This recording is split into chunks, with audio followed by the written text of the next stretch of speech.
Welcome to the Pinch to Zoom podcast. I'm Stetson. And I'm Gabe.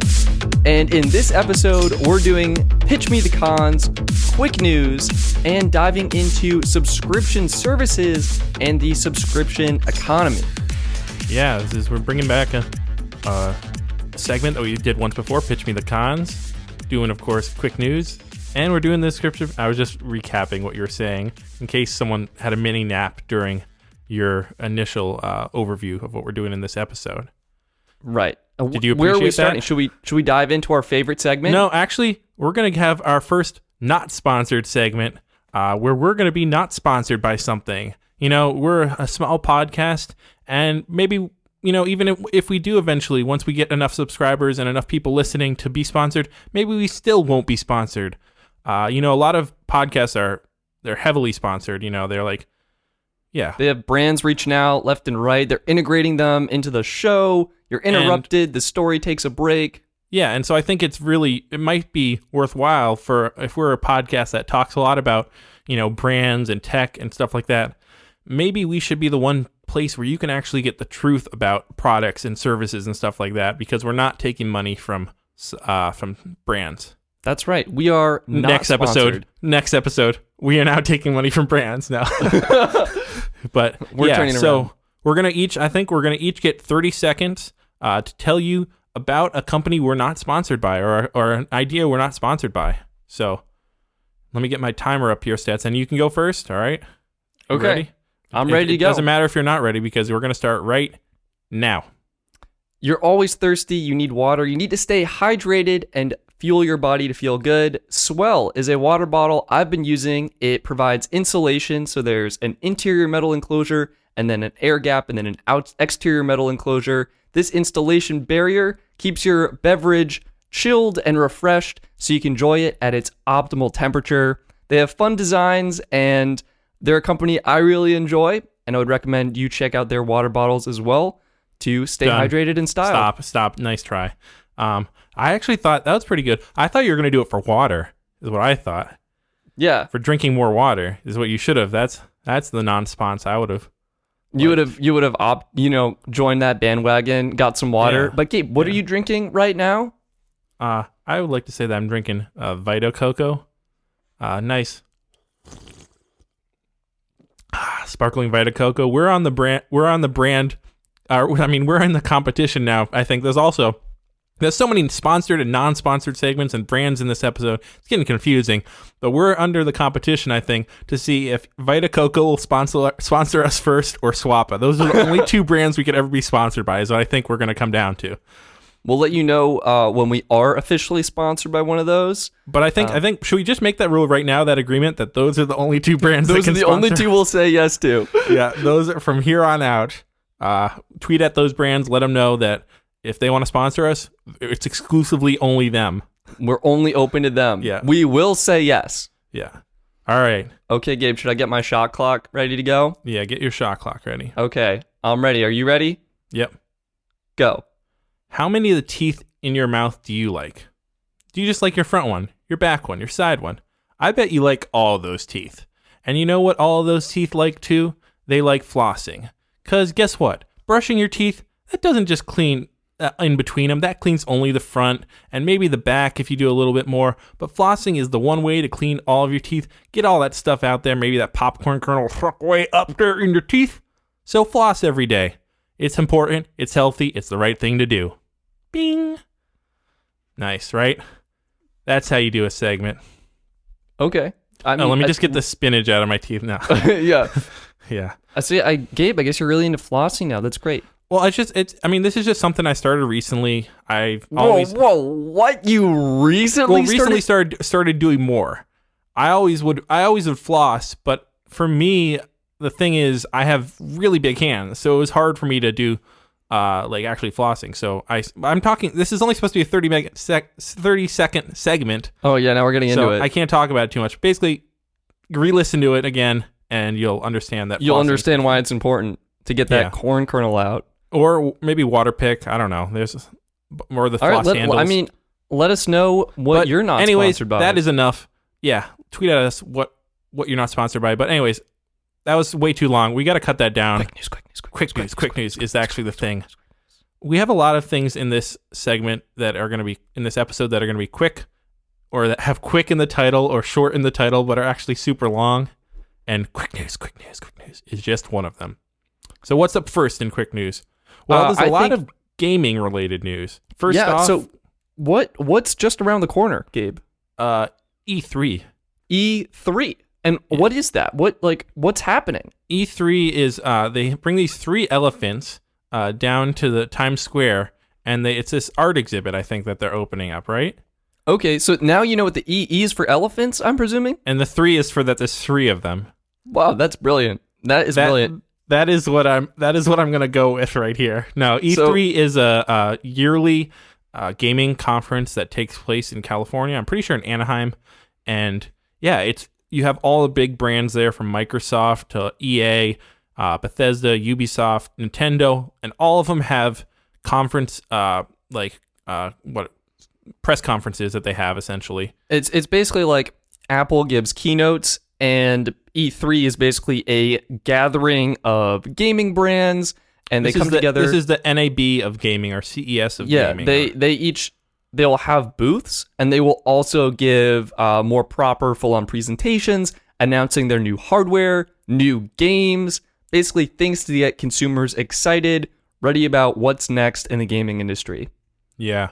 I know we're not really a big gaming podcast, that you'll have to listen to our Gamecast, our new podcast coming out July of never. No. So, but I think this is something that's notable mentioning because gaming is a very interactive way of storytelling, and it pushes a lot of, trends in the industry as far as, filmmaking. Sometimes, you get films made from video games. Sometimes you get games made from films. So yeah, there's a lot of stuff going on in storytelling, and it's also just a big thing that pushes technology because it's always based on computers or gaming devices, and yeah, that's basically my take on that. Esports is becoming significantly bigger, and the industry's getting larger. More and more people are getting into it. I could see gaming and esports overcoming traditional sports in the not too distant future. Yeah, I mean, we're both huge gamers, I know. I personally buy a whole one video game a year to play. So my gaming PC is currently in my closet. That's where all the best gamers keep their gaming PC. I'm sorry for any actual gamers who are just like cringing, convulsing uncontrollably from hearing that. We are just destroying everything. I'm sorry. Let me just grab my I don't know. I don't even know what. Let me grab my controller here and hit the X button to go back. Is that what it go does? back? Just kidding. Anyways, what I are was we going to talk seeing about at E3? E3, exactly. Thank you, Stetson. What are we seeing there? Well, we don't really know because it hasn't happened yet. It will be happening pretty much exactly after we stop recording this episode, which is just lovely. And by the time we put it up online, there'll be more press conferences happening. But whatever. What is going to be happening is Microsoft is going to be talking about their new future of Xbox, which is likely going to be called the Scarlet. I know Sony's already announced some specs on their new PS5 that's coming out. We have EA that's announced some new games. Bethesda, Ubisoft, and Nintendo all have more press conferences coming up starting June 11th, the Monday. Is June 11th Monday? No, June 10th Monday, sorry.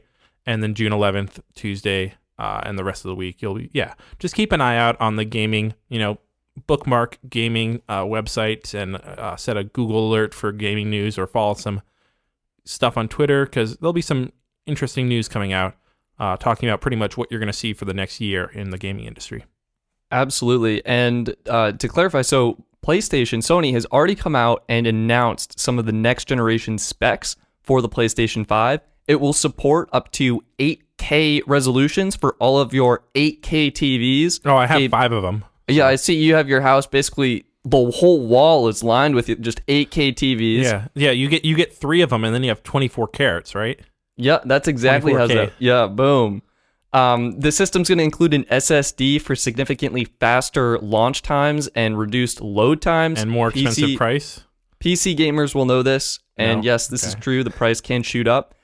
Sony is shooting to have ray tracing, which is a powerful graphics technique supported by the PlayStation 5 for really high quality graphics, particularly relating to water particles and just how things interact and are rendered in the ray environment. tracing is basically what you see a lot in movies nowadays. That is making, like for example, the new Lion King. Disney's doing all these live action remakes. So like Lion King or The Jungle Book, where there's dust in the air and there's particles, and you can have light coming through from different directions, and it takes a lot more processing power, but it really has a significant impact on how good the image looks and how real it looks. And yes, Sony's announcing they're going to be bringing it to the new PS5, but I'm pretty sure Xbox is going to be having the same thing or comparable.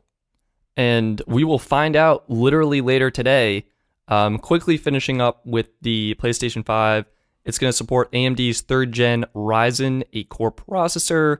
GPU is going to be a variant of the Radeon Navi family, and it's going to provide 3D audio without any additional hardware, and it's going to be backwards compatible with your favorite PS4 titles and PlayStation VR. Yep, that's pretty exciting. But in other news that isn't gaming consoles, Google is making it so you probably won't need a gaming console, possibly. Ever, yeah. Yeah. So it's kind of funny how they positioned the announcement about Google Stadia the week before, or like the couple of days before E3, to be like, well, Sony and Microsoft, you're going to be announcing these new expensive consoles. Well, check a load of this, people. So what exactly did they say and announce? So basically what Google Stadia is we talked about this in a previous episode of the podcast, but you are essentially leasing a computer that's in a Google data center to stream games over the internet like Netflix. So it's basically the Netflix of gaming. But this isn't a very powerful computer, is it? Oh, it's a really powerful computer. Yeah. Google hyped it up. Setup, that was a right on a tee, like T-ball for you. Right, yeah. Knocked it out of the park. Boom. Or onto the green. A golf metaphor, baseball metaphor? I don't know. Oh, yeah, I didn't specify. Sorry, that was my bad. That's okay. It's a really powerful computer in Google's data server, more powerful than these next-gen consoles. It's going to be able to support 4K gaming at 60 frames per second, even HDR content, 5.1 surround sound, and basically all of the specs you dream of while gaming. Of course, a lot of people are concerned about lag and latency, so we have yet to see about that. But to get in on Google Stadia, it's just $130. Wow, for a year? This is to get started, so it's Okay. $130. You're getting the Stadia controller, which you don't need. You can just use a Chrome browser on your gaming PC, and it will include a Chromecast Ultra. And this is what you plug into your TV. You do need the Chromecast Ultra version instead of just a regular Chromecast, and that'll allow you to support the 4K 60 gaming on your HDR TV. And then is it $9.99 a month or something like that, I think? Yeah, so the way the pricing works, this was kind of a hit and miss on Google's part, right? So they have Stadia Pro. This is going to be $9.99 a month, and what you're getting is 4K gaming at 60 frames per second, the 5.1 surround sound, and you're going to get exclusive discounts on select game purchases and access to a free game library. We don't really know what's going to be included in the free game library yet. Google has announced that Destiny 2 or Destiny 3, the collection, will be there, but we really don't know what's in store in terms of the free the free version of it. And we also have the base version, which is going to be coming out. What's notable is you still will have to purchase your games. It's kind of like that. I think is kind of weird because usually you have like Xbox Game Pass and stuff, and we're used to being able to, all right, I subscribe to this gaming service and then I get all these games. But this is, you subscribe to the service and that just gives you the ability to play games on it. Yeah, you'll get a couple free games, but then if you really want the new ones, you have to pay for them. Yeah, so it's like you get Netflix, but then you still have to pay to watch each individual movie. Yeah, I think the difference is, though, that people have to remember you're actually subscribing to hardware. I liked how you said that, where you're leasing out a computer on Google's cloud, because that's essentially what it is. Instead of going out and buying a console for possibly $400, $500, you're saying, hey, I'm gonna subscribe to, it's funny, we're talking about this on our subscription episode, but you're saying, hey, I can subscribe to this, Google Stadia, and I will always have the fastest, most new, best gaming PC essentially linked to me via the cloud, and then I can just buy whatever games and play them that I want on my, gaming, on my actual computer, on my TV, or on, right now they're supporting Pixels, the Pixel 3a and Pixel 3, but I know in the future, hopefully it's going to be iOS and all Android devices.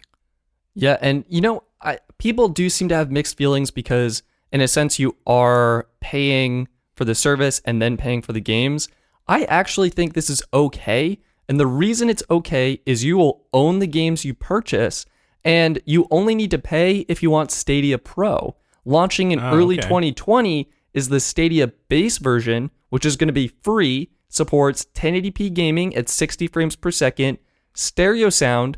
You're not going to get access to the free game library, but if you're paying for a service, they're not really free anyway, and you're still going to be able to buy games whenever you want. So in a sense, the free version is like you get the Chromecast Ultra or you have your PC and that's your console, and then you're literally just paying per game. If you want to up the quality, that's when you're paying for Stadia Pro, and I'm sure there'll be other perks in there as well for people who are more enthusiastic about gaming and want higher quality. That does make a lot more sense, and it kind of follows the line of Google offering stuff that you usually have to pay for free. That's been their whole MO this, the past 10 years or so. Like Gmail, Google Maps, they offer all these really good free services that get you in the door to hopefully buy their products and pay extra, or that they can sell ads to you. And I think the big thing here is you do need, because you're streaming games, you do need a really good internet. So the requirements here are 35 megabits per second for 4K gaming at 60 frames per second. And you can get away with the minimum requirement of about 10 megabits per second. That'll give you 720p gaming at 60 frames per second. So, Gabe, I know we're not huge gamers. Well, I know actually this is quick news, so I might have to scrap whatever question you were going to say or pitch you're going to do there. I was going to say, who is this for? Would you get this? I'd look into maybe trying it just because it's a cool thing, but personally, I rarely game. I game so little that a subscription doesn't make sense, because I don't want to pay constantly for something I'm going to use. Like maybe, I'm going to use it that 1 month when it's like a snow day or something like that. Right, yeah. I think there is definitely a question about the audience for this. Like, it's for people who don't want to pay for a really expensive console, but who can pay the $100 a month for really fast internet. It's for people who don't want to switch. They want something portable they can play on their phone, but they also need to carry the controller around, which is pretty bulky. We have to see where this fits into the gaming niche, but it's definitely big as we cover all the gaming news this week and we hear what happens at E3. And we're definitely flying through this news quick, because it is quick news. Next, coming up, we have DJI, my personal, one of my favorite companies out there, and famed drone maker. They make action. Oh, what? Drones? Yeah, they're drones. I know, right? I thought they were action cams. Huh. Yeah, I know. A lot of people have been confusing them that they only make action cams, but no, they are a drone maker who just makes crappy action cams that say they're going to compete with GoPro, but are really a lot worse. Ouch. DJI, I hope you're not listening to this. Sorry, there goes that sponsorship, Gabe. I don't mean come it. on. I mean, I love you, DJI. Please come back. Anyways, they released a video in typical DJI fashion, a very cryptic video this past week that shows a lot of nothing really. There's some shots of wiring, some bright light, lens flares, some basically just close-up shots of whatever product they're releasing. And this sent the internet a buzz. The event is scheduled for, or the announcement at least, I don't know if there's actually going to be an event, but they're going to announce this product on June 11th. So Tuesday. Yep. The day after this episode comes out. And a lot of people are thinking that this could be something different than a drone. The tagline is "Learn to Win," and the voiceover in the video says DJI was built by tireless engineers who never stopped looking for answers and pushing boundaries. Now get ready to push yours. If you're ready to win, be prepared to learn. What? I mean, it seems pretty, very, if I said cryptic, I just want to stress how cryptic this is, because it's like, All right, yeah. Who knows what they're going to be really releasing? A couple ideas are possibly a new drone, maybe a Mavic Air 2 or a Spark 2, with a bit more FPV racing thing, because people think, okay, right, learn to win. A lot of people want to pick up and learn FPV racing, so maybe that. Another thing is that it could possibly be some sort of ground-based gimbal, like a car or a slider type thing, because there is some shots in the video that kind of look like wheels. Yeah, people really are not quite sure what they're going to be releasing, but it's going to be interesting probably. DJI is teasing us. I'm excited. I think even if they don't always make the best products, case in point the Action Cam, they do make really cool products with a lot of amazing technology. Yeah, I've just been a little bit kind of a bit put off by them, especially with this Action Cam, because I feel what this was a very much a grab for just making some quick profits, because they're like, we already have the tech from the Pocket Osmo of putting a small camera. Let's just get develop a casing that's waterproof and stuff, and just expand our Osmo brand. We know that there's a market for action cameras out there, so yeah, that's what that kind of felt like. I'm hoping that this is an FPV drone. I think that would be really cool, because that's something they haven't gone into, and no real company other than real dedicated like radio controlled brands and like hobby brands have gone into. This would be the first time, other than I guess Parrot or some brand like that a real consumer electronics brand has gone into FPV drone racing. I mean, yeah, I'll look forward to it. So yeah, I mean, keep an eye out on their website. I know if you're in the US, if you go to the website DJI and click on the Learn to Win page and go to that and then scroll down, if you enter your email, they're going to have a giveaway for an Osmo Pocket, I think, or an Osmo Action or something like that. So you could win there. And then they'll send you an email about what they actually announced, so you won't have to go back to their site or follow them on Instagram or whatever. I might do that. I would love to win an Osmo Pocket. Those things are so cool. I mean, the chances, I've signed up for millions of contests online, never won one, so the chances are very slim to none, but whatever. Who cares? Better to have a chance than not a chance. Moving on to something that you don't have to win, but you can buy starting June 30th, the Bose Headphones 700. So Gabe, what is so special about these headphones? I thought Bose already made headphones. They were already doing pretty well. Well, these are the ones that what's so special for you is that these are the ones you've been waiting for. They're your dream date. You've been waiting back, I think, since January for Bose. I've been swiping on Tinder, getting no matches, and then all of a sudden, when is the new Bose headphones, the follow-up to the QC35's 2s, going to be released? And Bose said, all right, wait till June, and then boom, we're going to drop them. But we're not going to call them the QC35 3s or the QC45s like a lot of people thought. They're called something entirely new. They're called the Bose Headphones 700, which is... Where does that even come from? It's a very obnoxious name, I think, personally. But it's not just like they slapped a new name on this product and, like some new colors for the QC35s and called it a day. There is some pretty cool new features.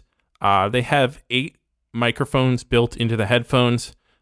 2 of them are dedicated to picking up your voice, and then the other 2 are dedicated, or there's 4 on each side, but the other 2 on that side are dedicated to canceling out sound. So hopefully it has really good sound cancellation. It does have USB-C charging, like you wanted, Stetson. Yay. That's what I was waiting for. And the one thing that is kind of, a lot of news articles online have been making a big deal of is the Bose AR that they are advertising. They are advertising. Are they? I would take this with a grain of salt, because I think it's one of those things that Bose was like, hey, what's a hot new buzzword now? Oh, AR. All right, let's put something in with that. And yeah, basically they're releasing an APK, which is a set of files and kind of like a manual and ability for app developers to incorporate features that the headphones have.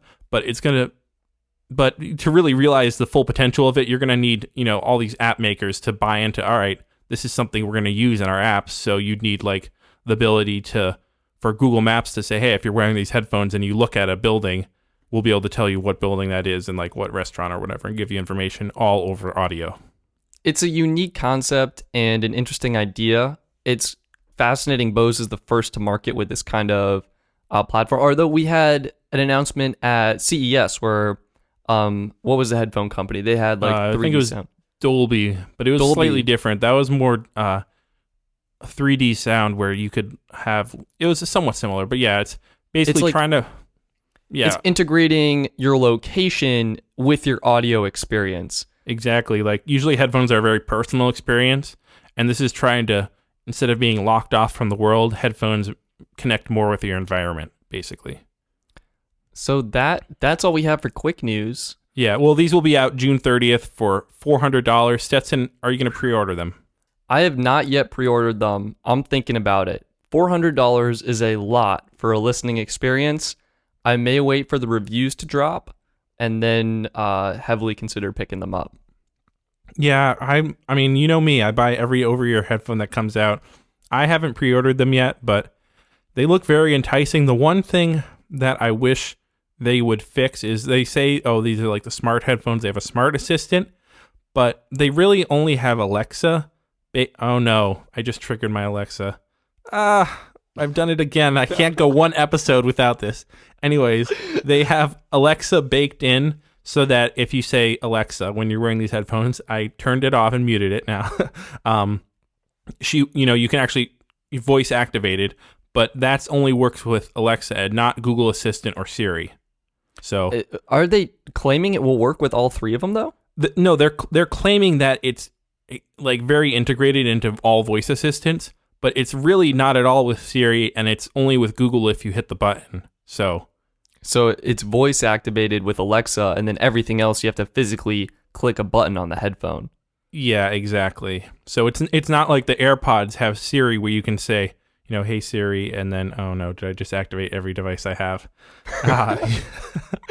And for those who don't know and can't see this right now, Gabe is a headphone expert. He's got a wired pair of Audio Technicas on. He's got his Bose QC35s on top of that. He's got another pair of old headphones. He's just got a stack. Actually, guys, I only have 2 headphones on right now, but I do like my headphones.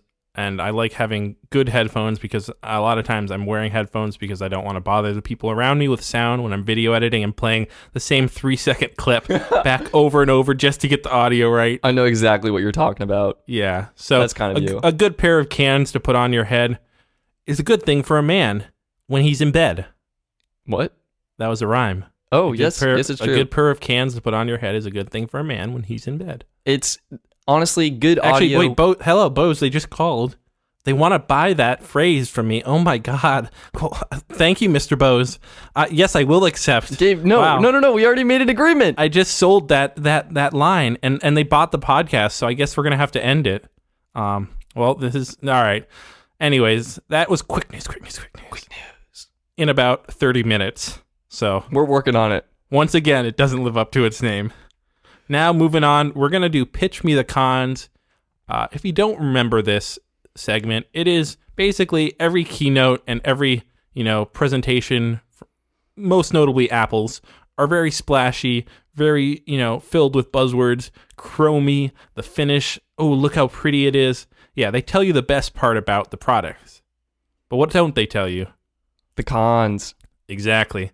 We want to give you the real negative reviews, but put in a nice format so it's presented very nicely and still with that nice polished finish. Right? Yes. All right. I think I'll go first this time because I think the original one you went first. What did you do for your first one though? My original one was it the iPad? No, I did the iPad. Don't take mine. That's what I did. Remember, because I came at your iPad Pro. I think you did the Pixel Slate, maybe? I think I did the Pixel Slate. We both did tablets. Yeah, you're right. Both did tablets, which was an interesting thing. But let's see where we go with this one. All right. Give me the pitch. Ready. Let's there's a nice clap as I come on stage. Woo. Golf clap. Thank you, everyone, for coming out here today. And today, for this keynote, we will be having a new product, which we are very excited to introduce.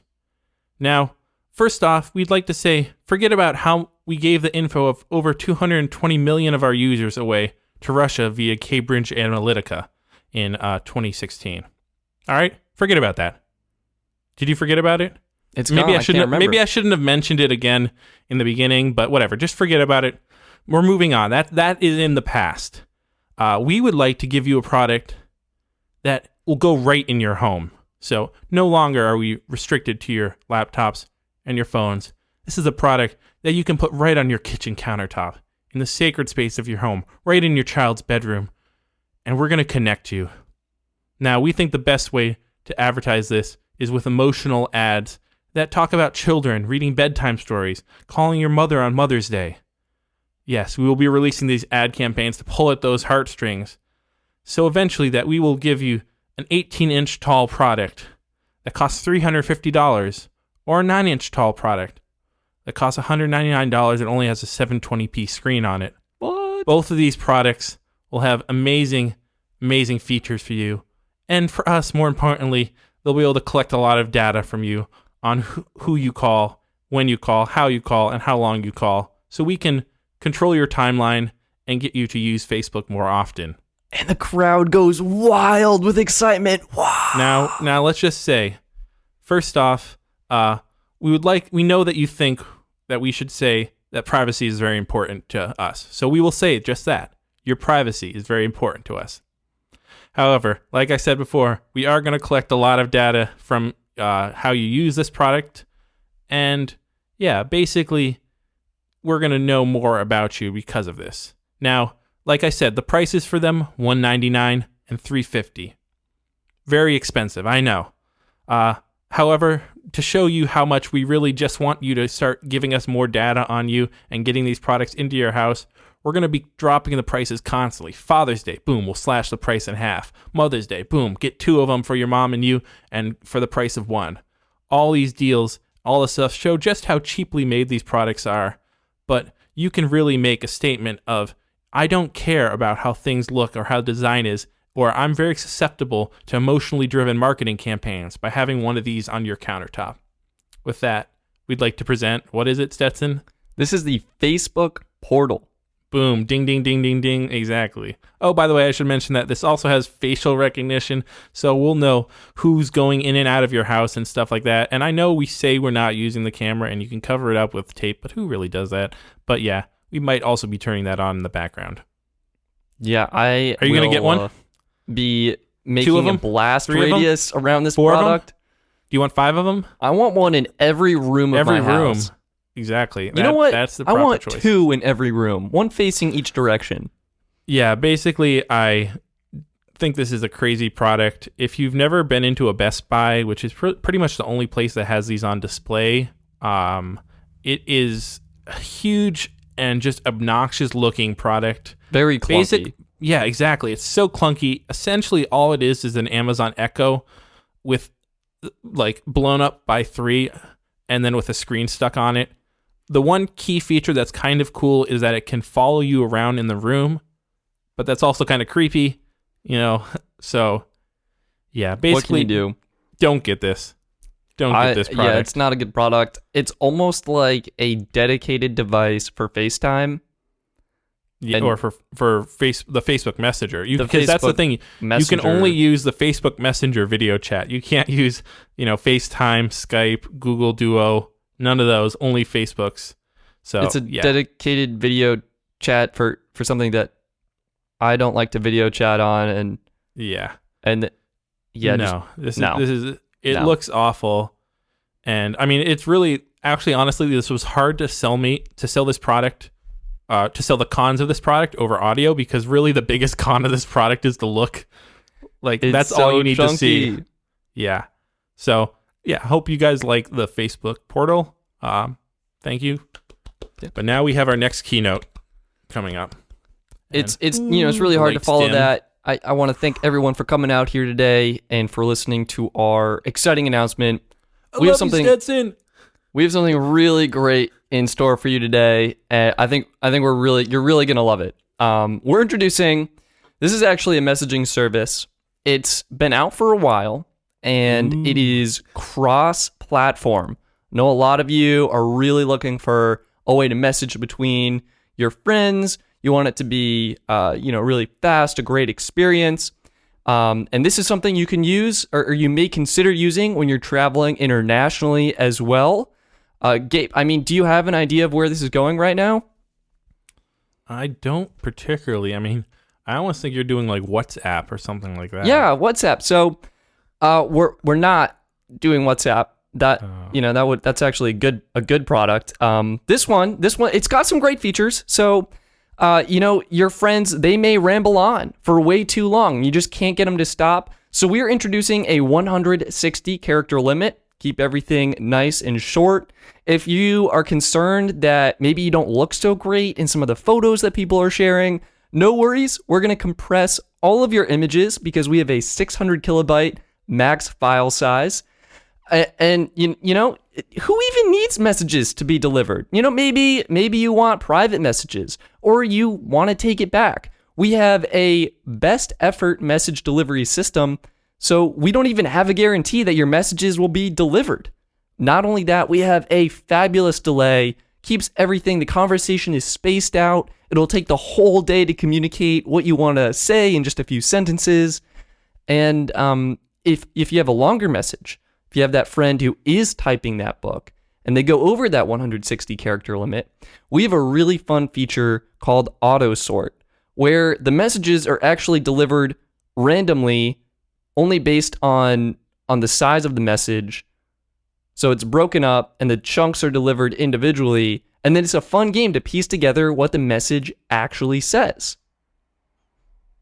Is this SMS? This is SMS. This is texting. I do love that game though that you mentioned. That does sound enticing. Yeah, it's a really fun feature, and oh my god. So I thought of this because texting, it's been around for a while, and Dieter from The Verge on another podcast I listened to kind of like briefly touched on it as we're making a push to RCS, or Rich Communication Services, which is going to be essentially iMessage for Android. And there are so many problems and flaws with SMS, but yet so many people use it on a pretty regular basis.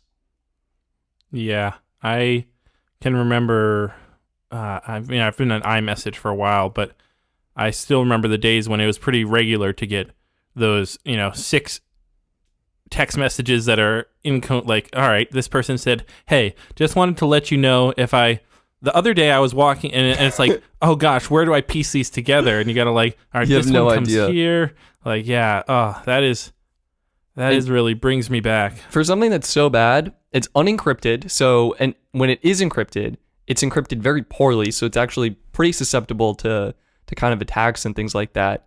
And there were an astonishing 3.5 billion active users at the end of 2010. Wow. So SMS, especially in the United States, is very much here to stay for the moment, and it could really use some improvements. Do we know when RCS or whatever it is going to be rolling out more broadly? RCS was announced in 2016, and many of the new phones actually support it. The problem is that carriers are not supporting it. So what we're waiting on right now is for carriers to update their systems to support the new RCS standard and to make messaging a whole lot better. And will this be able to bridge the gap between iPhone and Android? Essentially, yes. But there's an asterisk. Apple has to choose to support it. And because they've already established iMessage, which is part of their brilliant walled garden, they are making no such effort to support RCS. Man, that is a shame because that is we recently went through that whole complication of you were switching from your iPhone, you were trying out some new Android phones, and we were trying to figure out how to get texts because you could send text to me from no matter what phone, but you would switch from your iPhone to your Android, and then my phone would still be trying to send them to your iMessage. And like I had to create a whole new fake contact for you that was just your phone number, and like it was and turn off iMessages, and like it was just a mess. It is a mess. And Apple has done it so beautifully. It's so hard to leave iMessage once you've started. It really is. For those Android users, don't go to iPhone, I guess, if you don't want to be hooked on iMessage forever. And the thing is, like in other countries, as you mentioned, WhatsApp is really popular. That's what people are using. Infinitely better. The problem is in the United States, it didn't catch on because SMS is basically included for free in almost every carrier plan we have right now. Whereas in Europe, they charge per message and those rates are expensive. Those expensive messaging rates are what drove everyone into WhatsApp and for free messaging service that uses data. United States, we didn't have that. SMS and all of its glory or not glory, just how bad it is, that became extremely popular. And, until Apple introduced iMessage, it was really the dominant messaging platform. So, hopefully we'll see your new product being phased out then. I actually hope it is diminished and disappears forever. Yeah. Well, that was Pitch Me the Cons. Let us know if you have some products you think we should pitch, and hit us up on our Twitter, pitchmethecons.no, Pinch to Zoom podcast, or Pinch to Zoom pod on Twitter. Yes. Until we get the original Pinch to Zoom, we will still be We're there working with on the it. pod on the end. But anyways, moving on to our main segment, our main topic for this episode, subscriptions. How many things do you subscribe to, Stetson? I subscribe. It's almost hard to count. I should have, maybe if I change this to a numbered list, almost well over 10. Yeah. Probably. I think I'm about 10 at least. I know are you subscribed to YouTube Premium still? I am a YouTube Premium subscriber. Yeah, we're probably the only two people out there. Not really. But it's decent. YouTube Premium I think is good because it's ad-free and you can download stuff to your device and it supports creators. So $9.99 a month, I'm willing to pay. What else are you subscribed to? I think I'm about 10 services. So for me, cell service, I pay for my own cell service. In fact, for my YouTube channel, I'm actually paying for 4 different cell services right now. So that got expensive quickly. Yeah. Are you do you pay for yours? Are you part of a family plan? I'm still part of a family plan, and my family also pays for cable. We also, I guess cable's not a subscription though, technically. Sometimes it is. I guess it is, but it's monthly. So is that a subscription? Yeah, I guess. That's the definition of a subscription. I mean, is it bundled in with your internet? What's making you pause that it's not subscription? Well, I was just, because you can cancel it at any time, which I guess you can do with a subscription, but it just, I don't know. Yeah, I guess it is. You're subscribed to. And then also Spotify, Hulu, and Netflix are all my family have. Yeah, I have Spotify, YouTube Premium. My family pays for Netflix. I also have the creative apps. I'm using Adobe, so that's another $20 a month right there. Yeah. Adobe was rumored, I know, recently to be possibly raising their prices to, basically effectively doubling them, which was, I think that is one of the downsides of the subscription economy, is even if, for example, if they lost half their users, they'd still be making the same amount of money. Right. Yeah. If they doubled their price, yeah, and that caused half of their users to leave, they'd still be making the same amount of money. They only need more than half their users to stay in order to make more money by doubling their price, which is something you couldn't do if people were buying product outright, because people would just hold on to the old product for longer. Right. You doubled your price. Yeah, and I actually have a lot of website-based internet services because of I have a website, bestphoneplans.net, and everything associated with that really shoots up. So we better be getting money from you for that plug right there. Yeah, I know. They'll give some more plugs. I'm using Webflow. That's a great service. I really enjoy using them. That's $20 a month. And then with the Namecheap stuff, that's probably $10 to $20 a month as well. I'm not paying for internet. I'm able to use my family internet, but that's also kind of expensive. And I have some interesting ones. I'm curious to hear if you have any more unique subscriptions. Well, I was going to say that, yeah, a lot of these are up till now are, very internet-based, very digital goods. Because, I'm also subscribed to, Dropbox and iCloud for storage. So a lot of storage-based, cloud-based stuff that isn't actually physical items. But, yeah, there's more interesting ones, meal services, Quip, the toothbrush brand that sponsors basically every podcast on the earth. Me Undies is another. All these are actually big podcast sponsors, and they're subscription based services because it's very easy. They're not regionally located, which is podcasts are very global, so that's a good fit for subscription services. And it only takes really people trying it once, and then hoping that they forget about it and just stay subscribed to get them hooked. Do you think there's a correlation because people subscribe to podcasts that they'd be more likely to subscribe to another service? No, I think what it is really that subscription services are able to offer huge discounts on the initial, right, to get you in the door. So you get a lot of time, use code XYZ to, pinch to Zoom for 20% off. Your first kit, like $80 off your first. Exactly. $80 off, $20 off, 40% off your first one. And then the idea is to hopefully get you hooked and to get you liking it enough that you'll just stay subscribed to it for a couple more, and then they'll make their money. Yeah, that is the strategy. It sometimes works really well. I know you got a Quip, right? Yeah, I've tried out a Quip. Personally, my review would be, or just quick review would be that it's not much more than an average toothbrush.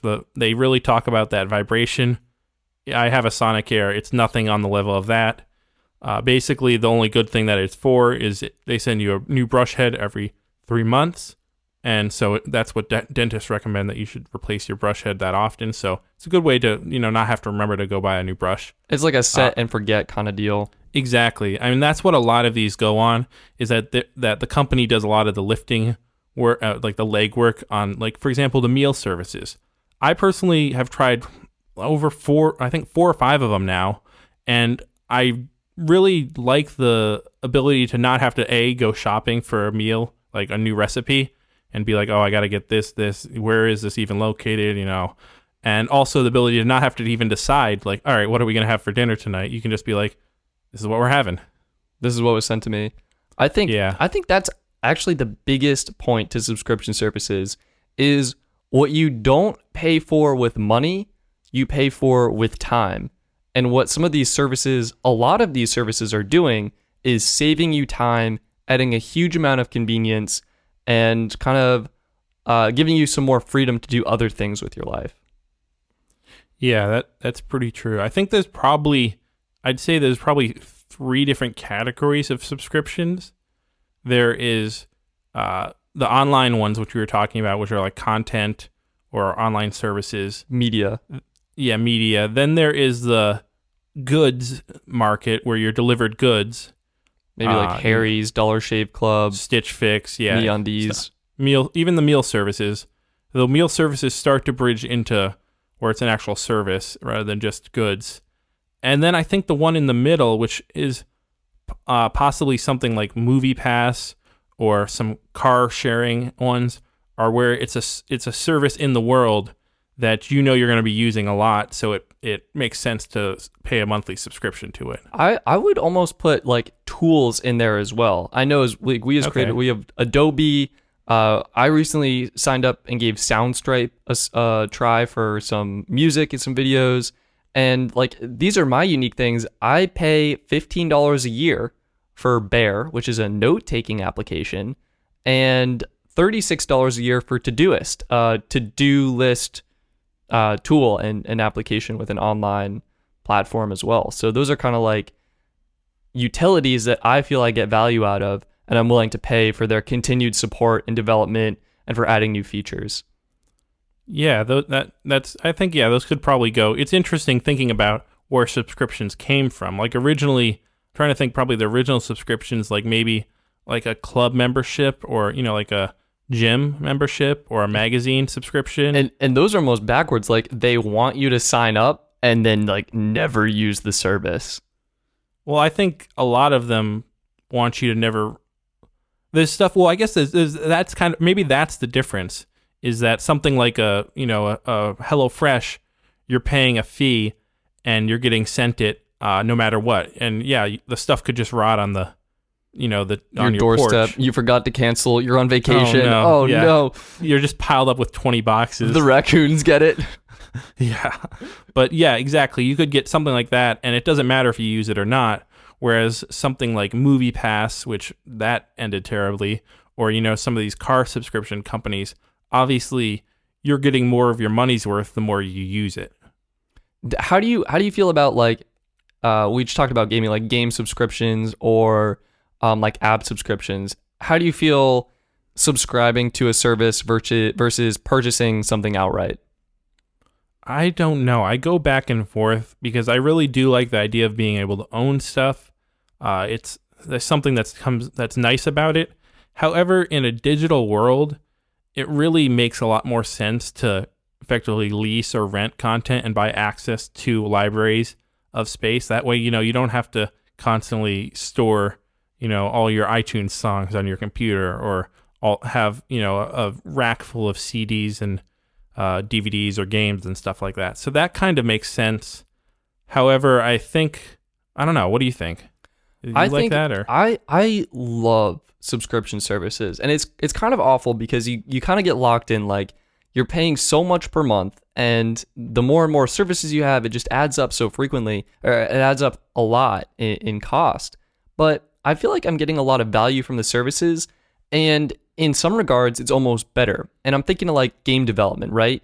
All of these developers work really hard to code, develop, and construct this immersive world, this engaging storyline, and then they sell it, and that's it. And if there's any problems or they want to introduce new features, there's not a source of recurring revenue for them to continue the support and development of that game. So that's where I think subscription services make a lot of sense. Everyone has recurring expenses, and if you're able to contribute a little bit each month or each year at a much lower cost to help those services and features improve, that's something I really believe in and support. Well, I think that is maybe the good side of subscription services I'm saying good side for consumers. Subscription services universally are good for business. Because they get people locked in. And yeah, exactly. They know their financials. It's amazing for them. Yeah. So business sense, the subscription economy generated $420 billion in 2015.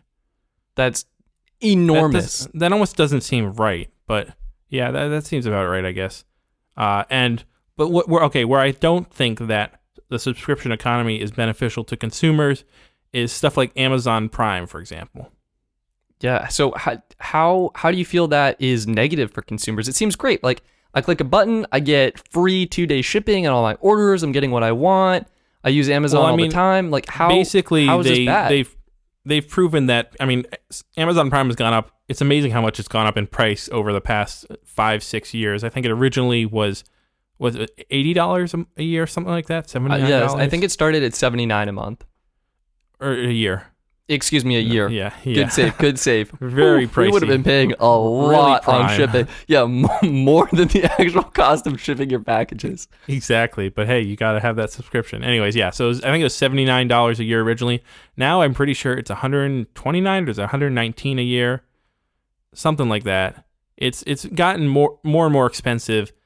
However, the central key is that Amazon, they might lose money giving you free shipping, but people who subscribe to Amazon Prime feel like they need to buy stuff from Amazon in order to get their money's worth from, the Prime subscription they're paying for.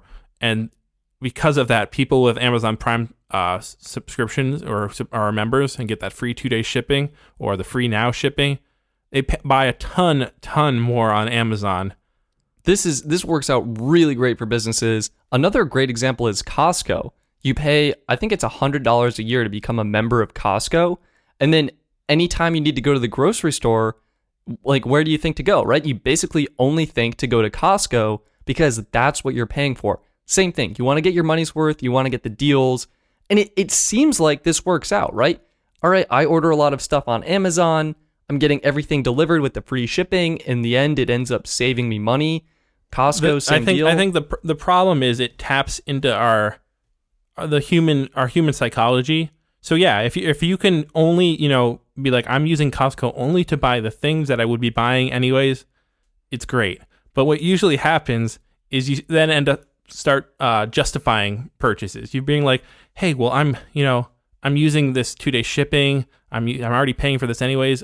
I don't really need this, but I want it. So these are two factors that are pushing me to buy it. Let me just buy it anyways, and you slowly just start buying more and more things.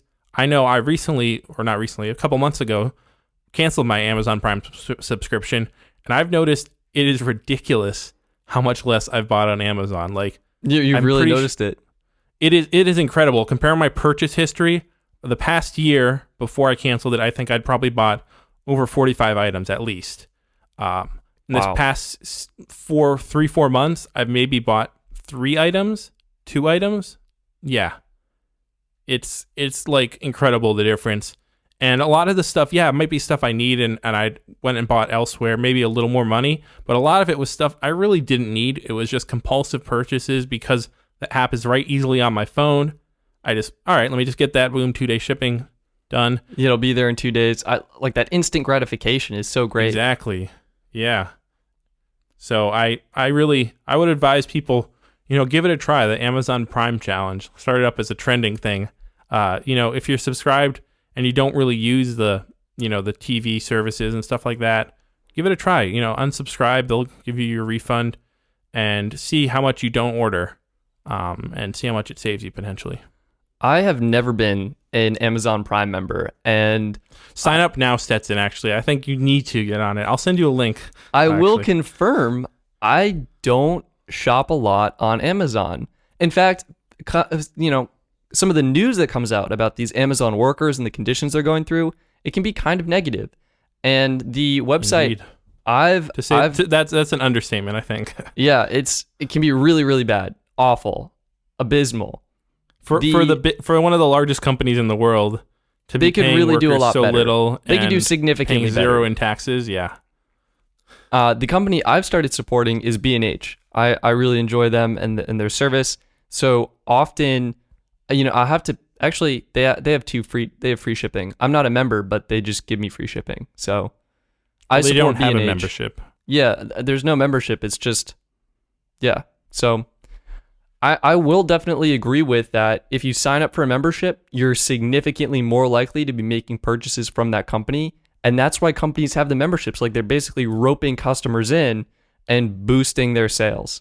Well, what this comes from originally is I was thinking of theme parks are one of the original companies or business models that was, buy a membership and then we're going to make a ton more money off you because, all right, Six Flags or Disneyland, let me buy a yearly pass. All right, maybe that's the price of sometimes it's equivalent to 2 tickets. So you're like, oh, if I go twice, then I've already made my money back, right? And anything after, then it's I'm making money off the company or something.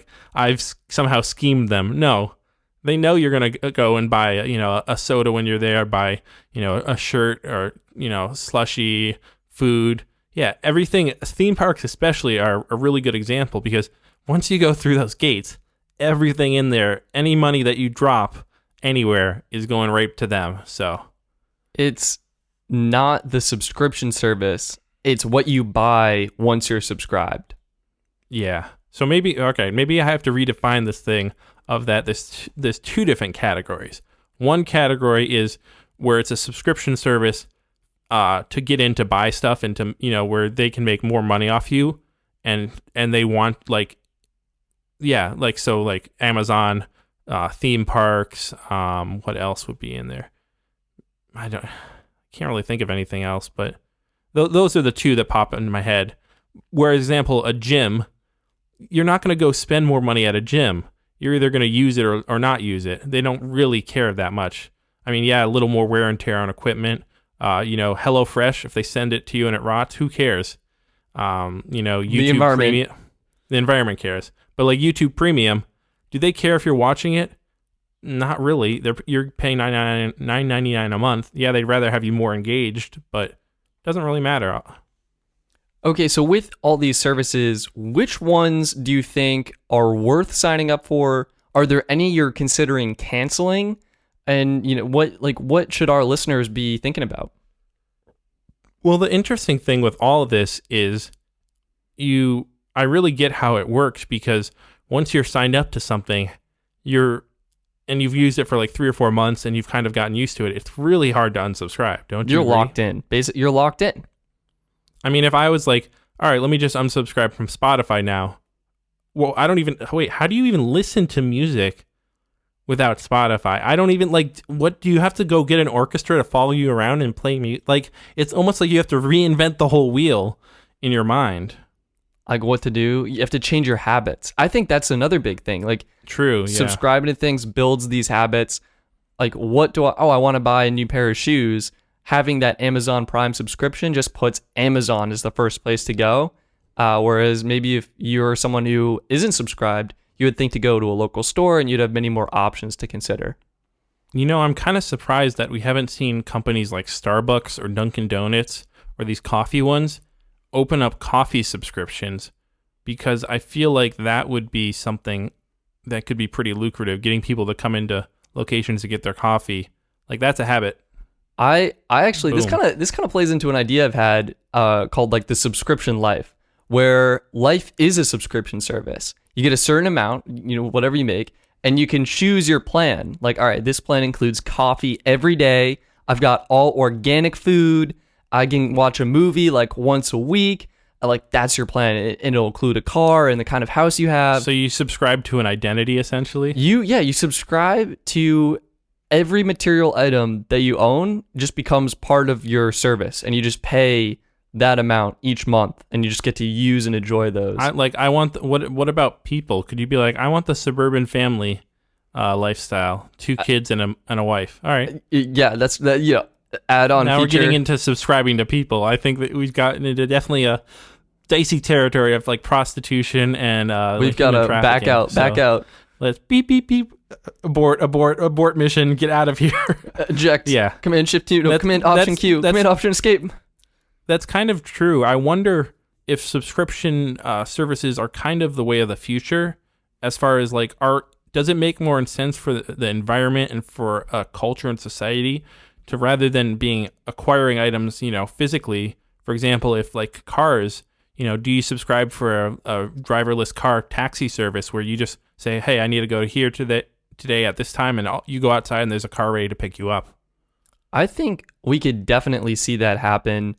And I think it makes a lot of sense because we are generally a very habitual species.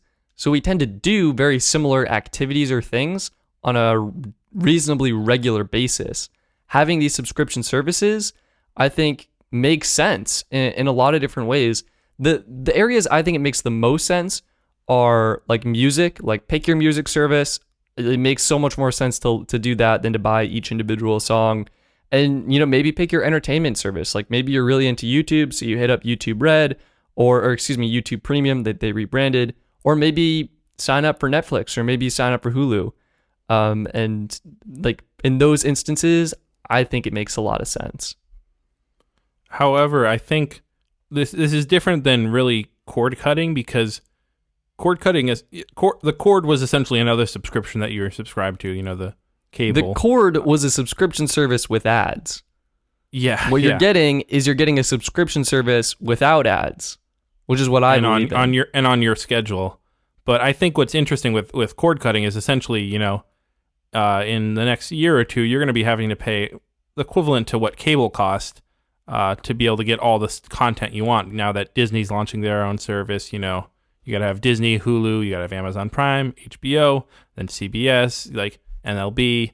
By the time you get to it, you're paying more than you used to pay for cable. So I think that's a slightly different thing, and a kind of just a rebranding and kind of a tweaking of the subscription model to be more like kind of what consumers want, which is just they want to have access to the content when they want it, which is different than just the prevalence and the transformation of whole industries into like subscription models where you're having, like shopping, the meal service, boom, switching there, or clothes shopping subscription, Stitch Fix and Hello or FabFitFun, like that.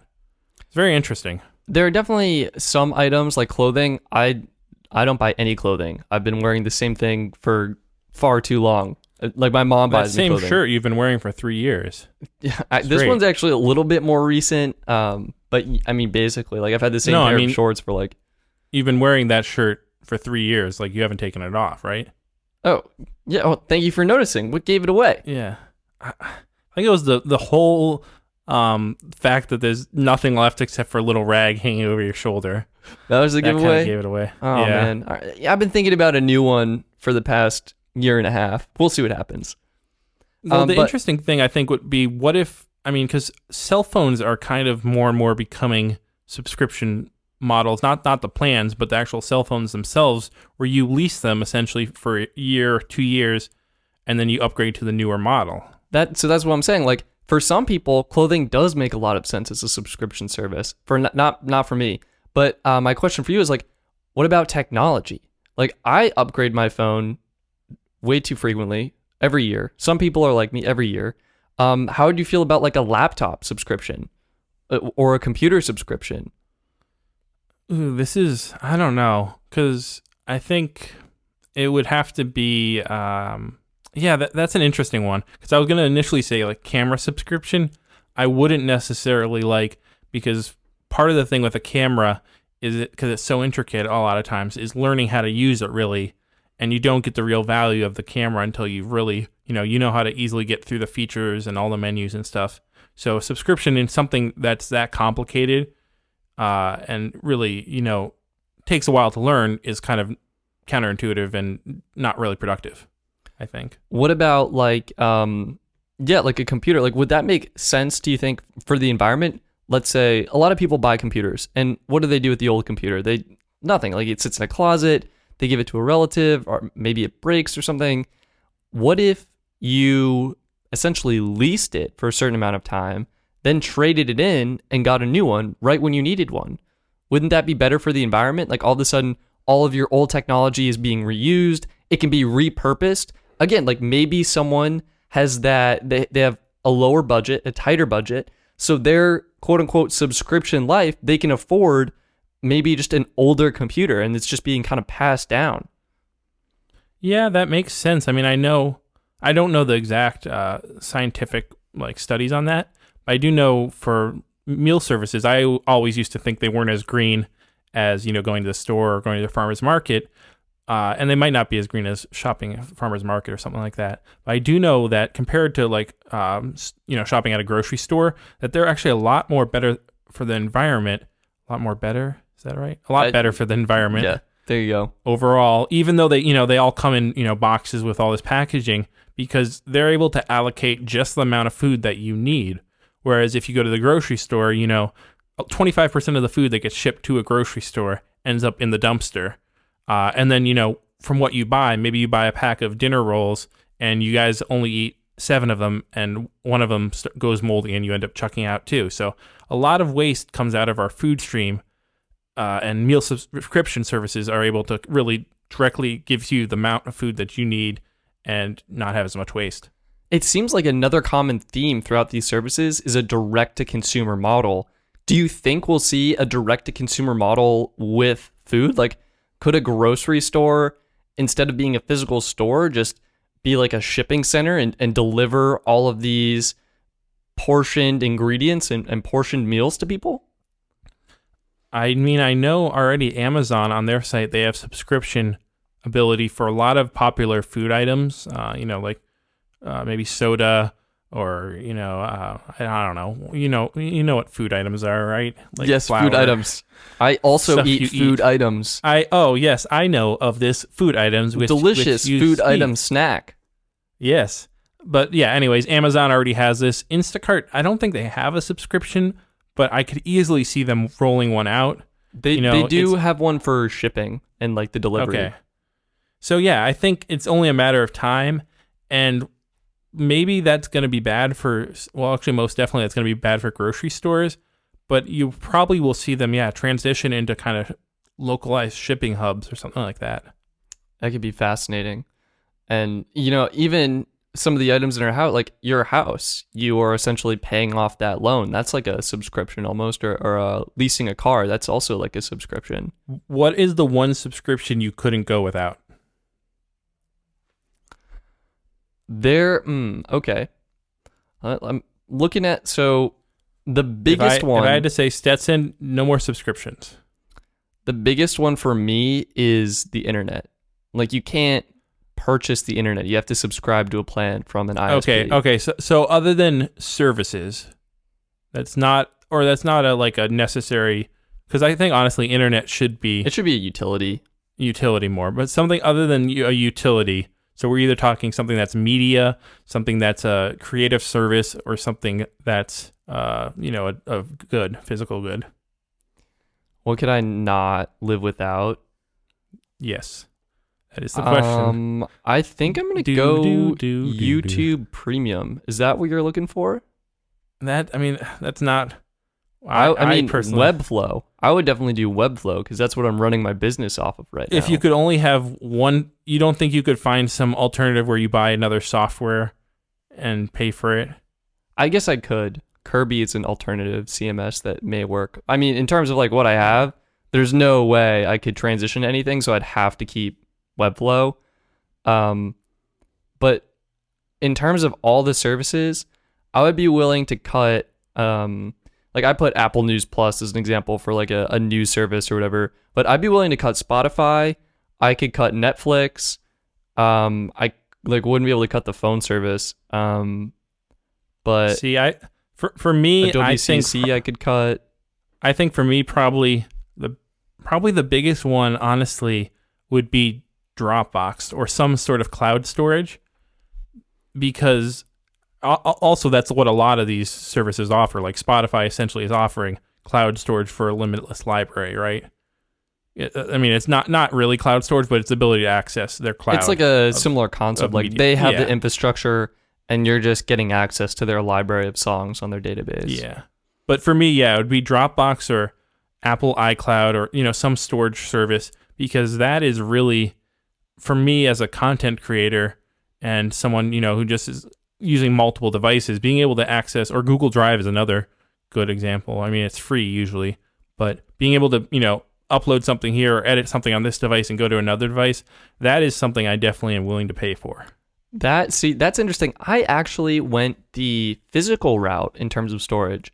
I have a G-RAID drive sitting on my desk that's 8 terabytes. I miss out on all the cloud features, but it fulfills my need to store and back up my files.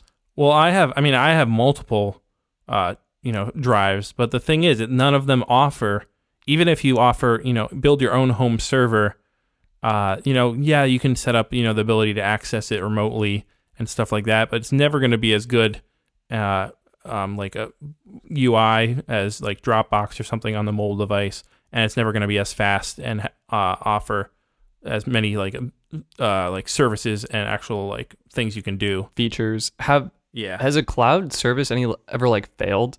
Like, my concern is my external drive, it could fail. I could lose all the data I have backed up, all my personal information. For some reason, I feel really trusting. When I upload something to Google Drive, I don't know what it is. I can't explain it, but I feel like it's just guaranteed going to be there. Is that a legitimate concern? Is that possible? Or what's your take on that? I think that's there's a lot more worries that should be higher on your list, because, Dropbox might go down for like a little bit or have a little outage, but they have multiple server locations across the country, around the world, so your thing is, or your files usually backed up in multiple locations, encrypted in different areas, maybe part of the file's here, part of it's there, but yeah, it's very safe, most likely more safe than being on a singular drive in your house. That's also what you get, not just the ability to access it in different locations, but that sense of security of like, it's safe. That peace of mind, that's something worth paying for a lot of people too. Like, knowing it's safe, knowing it's secure. Gabe, as someone who uses iCloud Drive, Dropbox, and Google Drive, which cloud storage solution do you feel works the best for you? Well, I think, for people who are really just not needing that much, I'd go with Google first, because they offer the most for free. You get Google Drive, 15 gigabytes for free. Apple and Google, I think, both also offer like 200 gigabytes or 100 gigabytes for about $2 a month. Yeah, I think that's right. $3 a month. So you can get a good amount, but if you really want a lot of storage, Dropbox just actually upgraded their plan for this year now. So you pay $120 for a year and you get 2 terabytes of storage. It used to be $99 for 1 terabyte. Now $120 for 2 terabytes. That's the one that I really love. Dropbox can handle multiple file devices, fairly good, streaming ability, though I wouldn't really rely on it as much as YouTube or something like that. And also they have a desktop app for Mac and PC, which makes it really easy to, sync certain folders or even your whole desktop or, hard drive to the cloud. I will say Dropbox's application is what makes it really strong.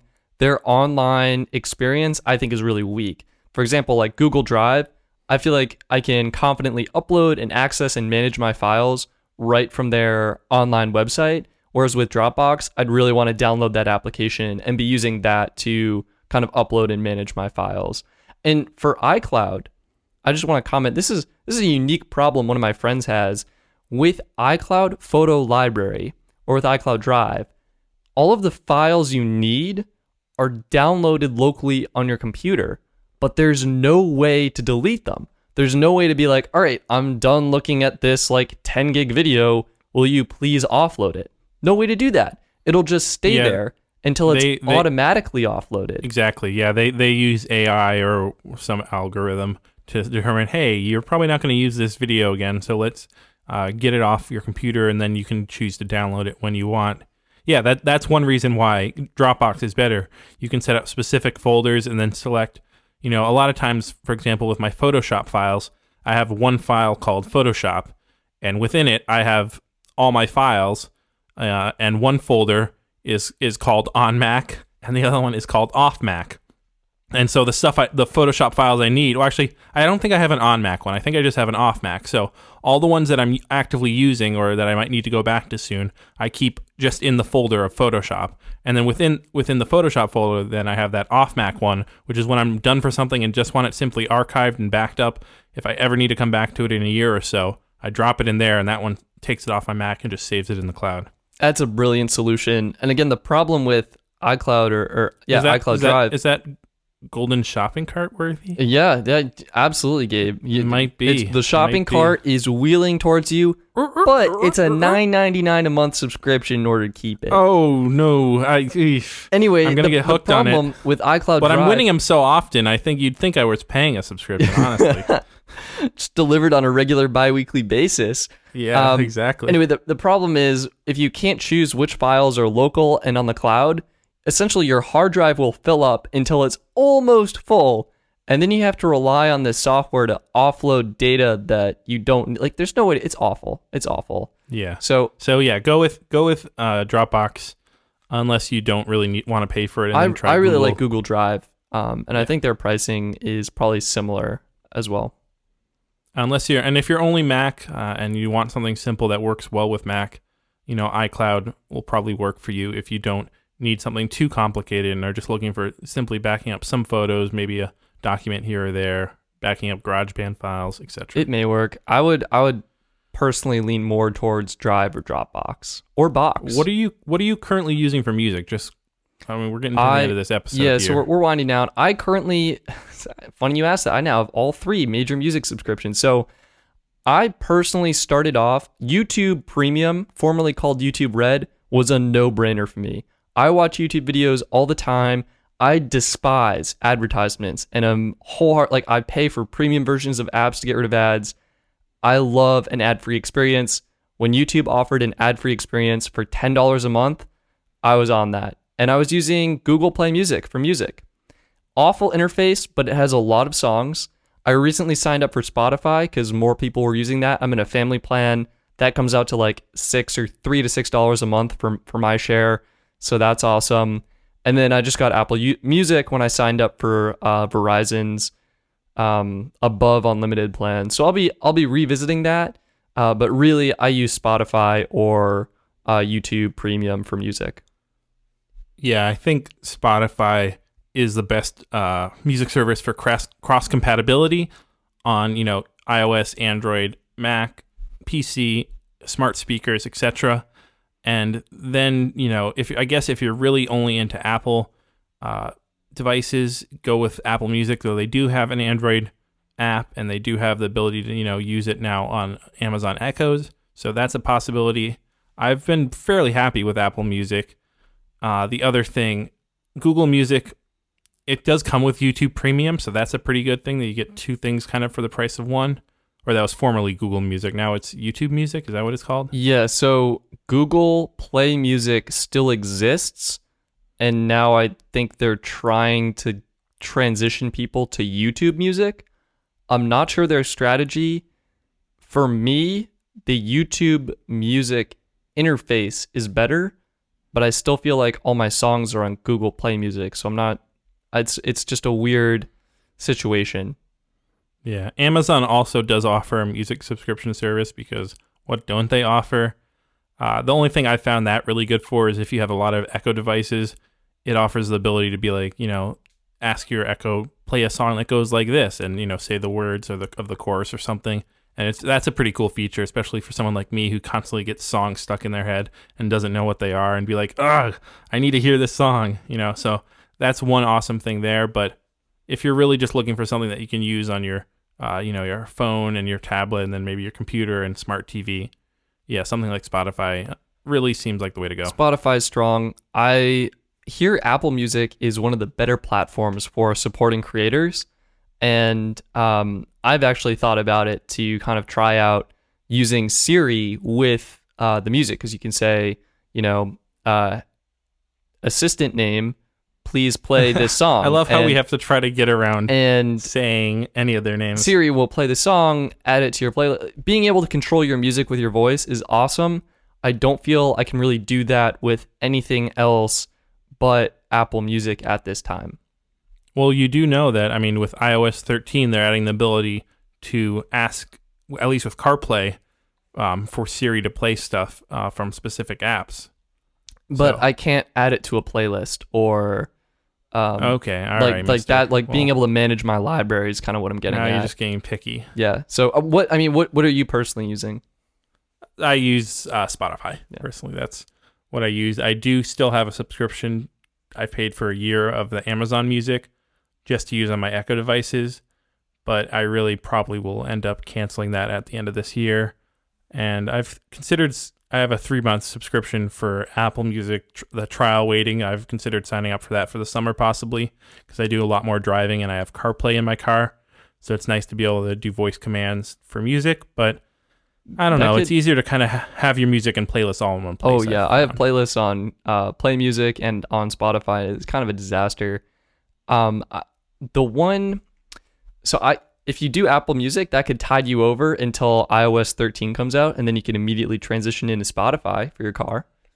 Oh, Stetson. Thinking about that. That is a very good point. That I might have to wheel that play that card. Shopping cart back to you. Ooh, oh my! I've already subscribed to it, so sorry. I think it's only one person's subscription, so I don't think we can change it. But yeah, that's really it for this episode, I think, unless you have anything else to add for subscriptions. Speaking of which, are you subscribed to this podcast? Guess what? It doesn't cost $1, $2, $3, $4, $5, $6, $7, $8. It's free. $9, $10. Thank you. I was just going to keep going until you cut me off. So yeah, podcast subscriptions are free. There are some premium ones out there, but this one is definitely free. In fact, we're giving it to you for when you subscribe. We'll give you a feeling of gratitude. Here, this is thank you. Woohoo! Yeah, thank you. So you get that plus a bi-weekly episode taking a deep dive into technology. I personally have learned so much from our podcast, haven't you? It's absolutely riveting, Gabe. I haven't stopped listening since we started recording.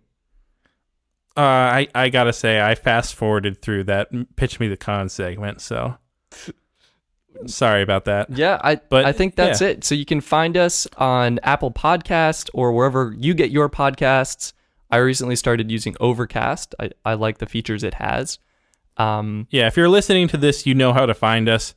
And if you have a friend out there who you think might like listening to two weird tech YouTubers talk about different things that might be tangentially related to technology, then hey, send them a link and say, check this out. Send them a podcast to get started. Yeah. Hopefully not this episode. I thought this was great. I almost won the shopping cart. That was huge. That's why we know it wasn't a good episode. Okay, that's going to wrap up this episode. You can find us on Twitter at Pinch to Zoom Pod, on Instagram at Pinch to Zoom Podcast. Shoot us an email at pinchtozoom.podcast@gmail.com.